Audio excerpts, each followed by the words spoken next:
for me. And you know, if you don't mind me saying, I got to say this. You know, when I came to Jesus, all my life, all I ever heard, Michael, you got to be a man's man. My father put it in my head since I'm 5 years old. That's the standard you have to live up to. You got to be a man's man, got to have integrity, treat women the right way. And my father taught me that. You get into the life, we're men of honor. We're men above men. I heard it my whole life. So when I started reading the New Testament with Jesus, I said, well, he was a man. What kind of guy was he? You know, I want to see what, I first studied his manhood. And I was blown away. I said, everything this man did was perfect. There's no other person like him. Now, first I had to convince myself through research that the Bible was real. This wasn't some story, because I grew up as a Catholic, but you don't get into the Bible as a Catholic. You get into the catechism. Right. So I never read it. So I'm reading it, and I'm fascinated. I said, this man, I said, you know what? Here's the way I came to the conclusion, because I try to find logic in everything. I said, to me, this is the greatest man that ever walked the face of the earth. So if I emulate him throughout my life, I'm going to treat women the right way. If I'm a father, I'm going to take care of my children properly.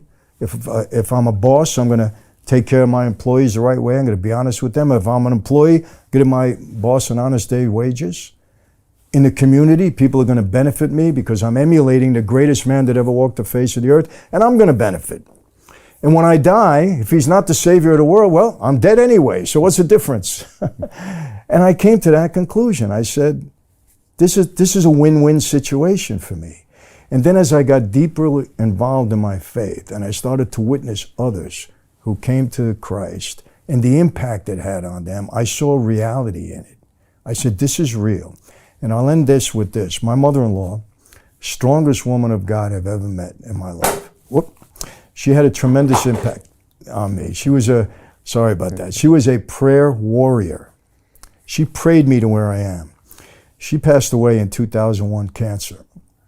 Prior to her passing away, I thought I was going to cure her, Brian. Oh, don't worry about it. Homeopathic medicine. I had her on 30 pills a day. I was calling doctors all over the world. I'm going to cure you, Ma. She started rejecting everything. She didn't want anything. Nothing. My wife, upset. She's one of 7. All the kids upset. So I'm taking her to UCLA for her chemo. She lost her hair. She had the bandana on. I get her in the car because she was living with me. And I turned to her and I said, Irma, I'm very upset with you. Why? I said, because you're rejecting everything. We're trying to help you. Your daughter, my wife, is crying every night. The kids are all upset. You don't want to help yourself. What are you doing? Brian, I get the chills when I talk about it. She's sitting there like this, bandana just like this. She turns to me like this, and she says, Michael, I'm going home.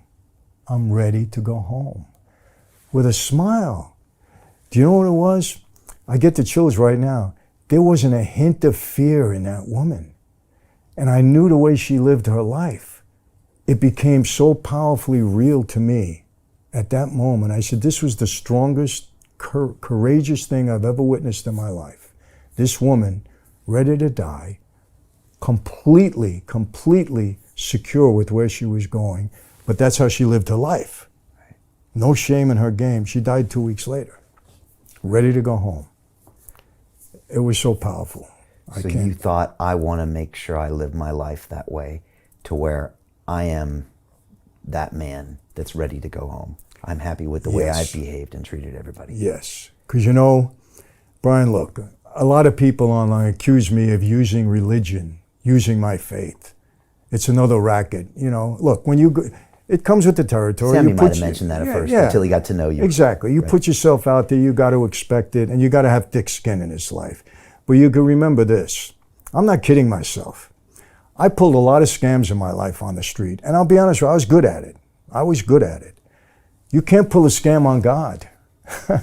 So who am I kidding? He knows our hearts. If this is a scam, I'm going to pay for it in the end in the worst possible way anybody can pay for it. So I know, I feel secure that my intent is right and that God knows my heart. Even though I'm not perfect, I'm still a sinner. I still make mistakes. But our faith teaches us that when we do make, Christianity is not about perfection. There was only one perfect being, that was Jesus. It's not about perfection. If you look in the Bible, God used the most imperfect people there could be. Mary Magdalene, she was a prostitute and a sinner. She was the closest one. She was the first one to see Jesus rise. Paul. People compare me to Paul the Apostle. I said, don't do that. Please not. I understand the transformation, but I can't shine a guy's shoes if he had them back then. But this is the kind of people that God uses. So we're imperfect in every way, and we're going to continue to be imperfect. But our intent is right. We're not there to hurt. I don't want to hurt anybody, Brian. I don't want to hurt anybody. You know what? My worst enemy, the worst guy in my life, I don't want to see go to hell. I don't want to hurt him. Don't bother me. Don't come near me or that kind. But I don't wish anything on you.